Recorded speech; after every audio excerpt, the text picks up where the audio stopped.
Good morning. I'm Evelyn Wool with the Johnston County Goat Producers Association, and we are here on location this morning at the Wool Family Farm. We are a small family farm. We have been in Selma, North Carolina for about 6 years, and we raise goats, but also cows, pigs, chickens, horses, a couple of sheep, a couple of donkeys. We produce beef and pork for sale off the farm. We also make goat milk soap from our goat milk. And I write children's books about our adventures in learning how to do all of these wonderful things on the farm. So today we're going to demonstrate hoof trimming, which is one of the chores that we do on a regular basis to keep our goats nice and healthy. Hoof trimming is really important to make sure that the goat's structure is level, that they have a nice even gait when they're walking. Particularly if you show any of your goats ever, you want to make sure that that goat is able to smoothly walk about the ring. And the best way to do that is to have nice, smooth, level hooves for them to walk on. It's also very important to keep your goat's hooves trimmed so that you help prevent hoof rot, and it does contribute to the longevity of your goat. So this morning I'm going to show you some of the tools that we use for hoof trimming. One of the best tools at hand is to have a nice pair of gloves that fits well and has a good grip on it. I always like to use gloves, not really just to keep your hands clean, but more to have better control when you're working with the goat. A really good pair of hoof trimmers is essential. I like to use this style of hoof trimmer because it has a short handle and it fits nicely in my hand.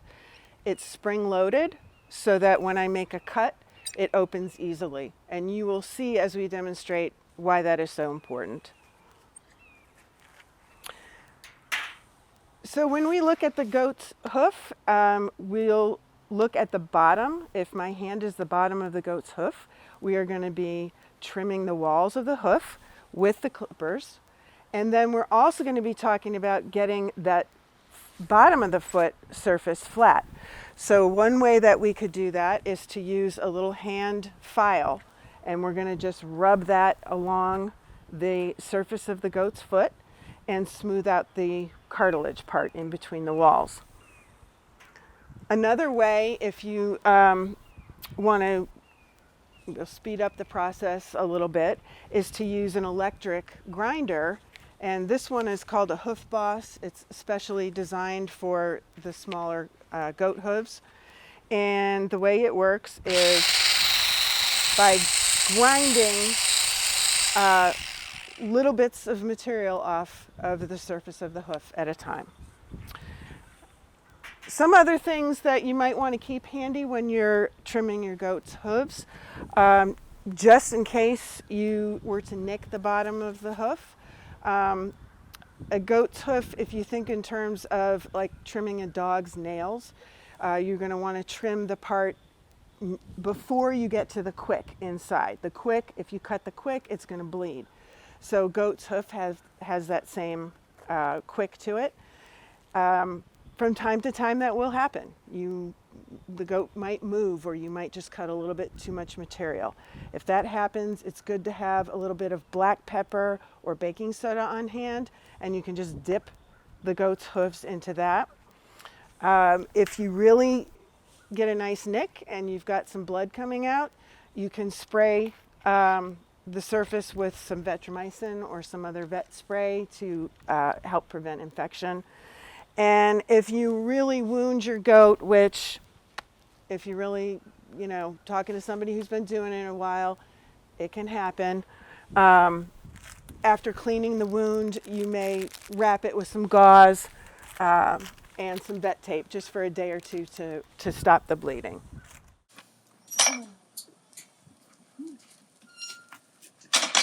Over here. Up. Come on. There you go. Okay.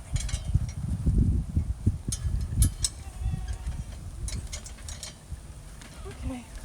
So we got Nola here up on the milk stand, and probably want to have a collar on your goat when you walk her up to your milk stand, but she is a 3-year-old milker, and she's used to getting up and down on the stand. We're going to take a look at one of her front hooves first, and one of the first things you kind of want to look at is to be able to see the whole hoof. So normally I would have trimmed up the hair at the top of the hoof here so I could see better. And you can do this with your hoof trimmers, or if you're hooked up better, you can use your electric clippers. Okay. So now I see a couple of things on this hoof. The idea is going to be to keep the bottom of the hoof parallel to the top line of the hoof underneath the hair. And you can see that there are some ridges, and those are all in parallel lines. So those are going to help us guide where we make our cuts. The other thing I'm noticing on Nola is I may have cut her a little bit high on her toe on a previous trimming, so we're going to take a look and see if we can even that out. So the first thing I'm going to do is get a good grip on the hoof below the pastern, between the pastern and the hoof, and I'm just going to pick it up, bend her knee, and I'm going to try to support her body a little bit as well as her leg with my knee so that she doesn't feel off balance, and she's going to be more comfortable and hopefully cooperate longer. So if you see the bottom of this hoof here, first thing I'm going to do is take the points of my trimmers and just scrape off any material there so that I can see what I'm doing. Okay, so I'm looking again at this angle for those ridges. What I want to do is cut a little bit of this excess hoof wall off first. And I want to do that by just taking small, even cuts along that parallel line of the hoof wall. And I see I must have cut the toe a little bit short. I'm not going to be able to correct all of that today, but I'll do my best. Okay. Now that I've cut a little bit of material off here, you can see the cartilage, the clean cartilage here. A lot of that is going to have to be trimmed down to match the hoof wall. And then I'm going to do the same thing on the other side. I want to make, I want the hoof walls to be even with each other so she can end up with a nice flat surface to walk on. Okay. And I'm really taking a very small amount of material off each time so that I try to avoid making her bleed. But now I see I've got a pretty good thick amount of cartilage sticking up above that hoof wall. So I'm going to actually take my scissors and try to take some of that down before I even think about using a different tool. Okay. All right. And my friend here is a little antsy because she has finished all of the feed that I gave her so far. Okay. And I really try to look at this from different angles as I'm working because sometimes it's hard to see upside down. Okay. Now if I put her foot down again, hang on. All right, hang on. Now if I can see this from the side, I look like I have an okay job of making this parallel. The toe might be slightly longer. And I have this one spot here that I want to trim.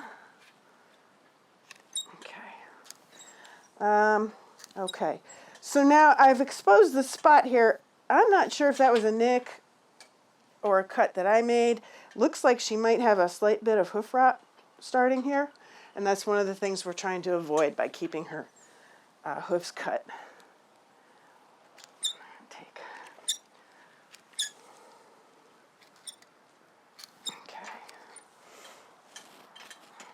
All right, hang on.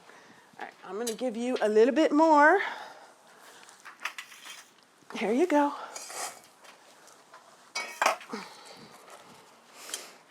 Okay. Now I'm going to come up and do the same thing on the other side.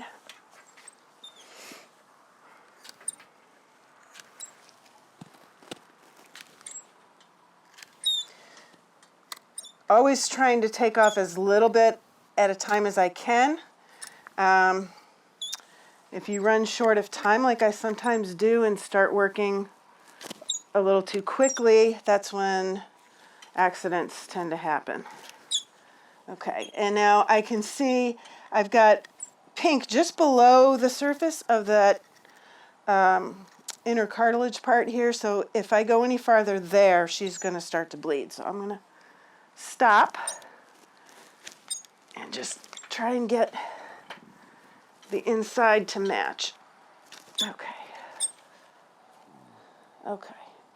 All right, now they're pretty level as far as the hoof walls go.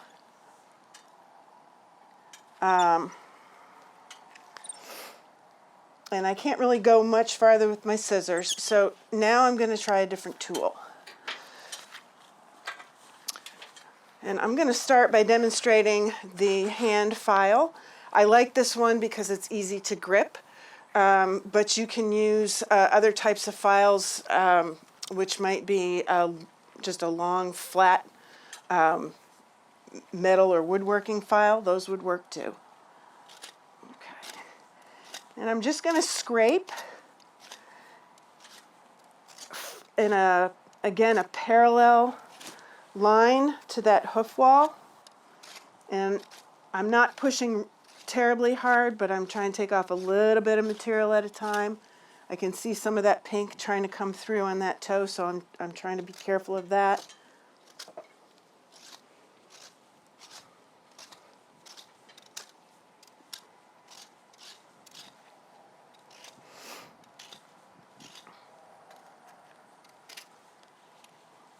So I'm somewhat happy with that. I've got a little bit of a high spot here yet.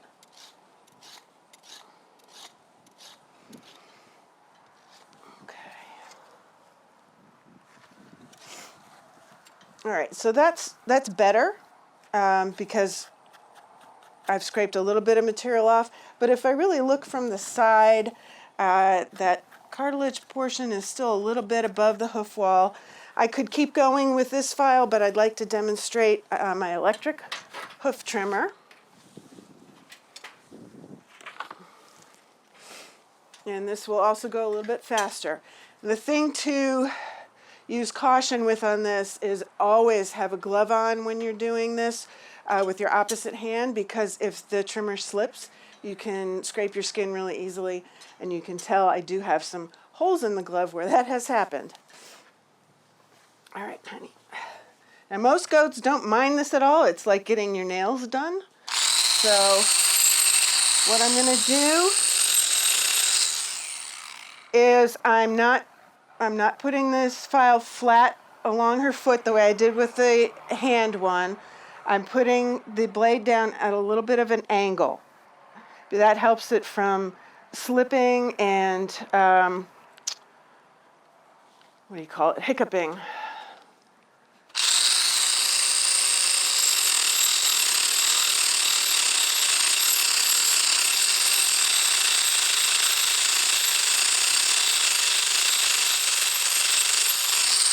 Again, I'm not pushing hard. You can see Nola here is standing perfectly still. It doesn't bother her. It might tickle a little bit. I'm going to be real careful not to get any lower where I'm seeing pink on her toe, though.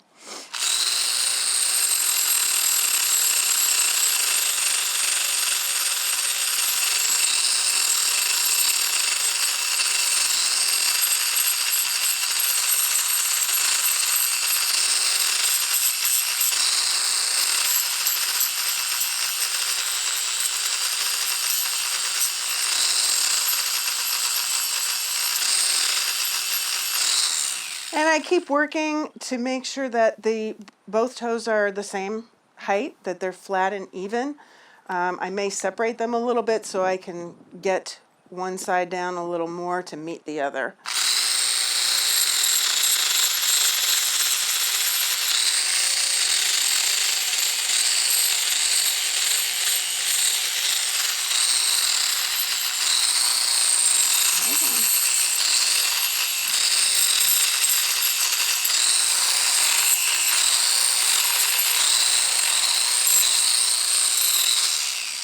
Okay, and now I have a much flatter, smoother surface for her. I could keep going a little bit, but I'm going to stop here for now because she's getting fidgety. But it's pretty, the hoof wall is pretty parallel to the top, and the bottoms of the hoof are pretty flat, and they're even across from toe to toe. Okay, so now we're going to try one of Nola's back feet, and the fronts typically are easier to work with because the goat is usually standing a little bit more still. The back legs, sometimes they get a little jumpy. As you can see, I'm just starting to touch her and she's dancing around a little bit. So we'll see how this goes. All right, so again, I want to pick up her foot right down at the bottom, hold tightly or firmly between the pastern and the foot, and I'm going to try and rest her leg on my leg so that she's supported and she doesn't feel like she's being pulled or yanked around. Okay, again, I'm going to take the points of my hoof trimmers and scrape out any dirt and debris between the toes so I can see what I'm doing. And I can now see how much of the hoof wall needs to be trimmed. Now, this isn't too bad right here. She's been trimmed about 7 weeks ago, which is ideally what you want to shoot for, about 7 to 8 weeks to check the hooves. Some goats grow much faster for some reason, and some might last a little bit longer, but in general, if you check them every 6 to 7 weeks, you can see where they're at. So now she's got growth on the outer wall that's just starting to roll over the cartilage, and I'm going to start trimming that off parallel to that cartilage, and I'm going to check the hoof wall to make sure that I'm cutting parallel to the top of it as well. Very important to get the inside part of the toe so that that doesn't grow over and change the shape of their foot.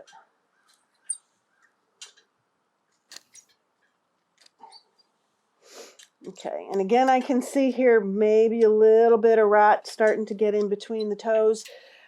She's been trimmed really well, but we've had a lot of wet weather around here lately. So if their hooves are soaking in wet hay, for example, that is going to create a situation for more hoof rot.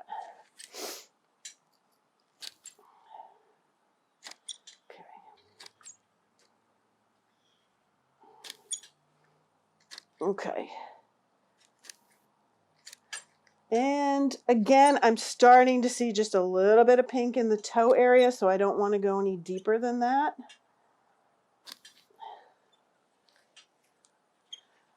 I'm checking to see side to side, are my toes even?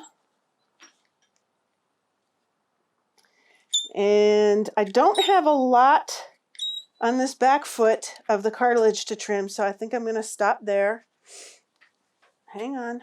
I want to recheck her feet. I always look at the front of her toes too to make sure that they are standing even after I put them down, because sometimes when you're holding the hoof upside down, it can be a little bit misleading depending on the angle that you're holding that foot. So if you turn their foot sideways a little bit and then try to cut a flat foot, when you put it down, that goat is going to be rocking, and we don't want that.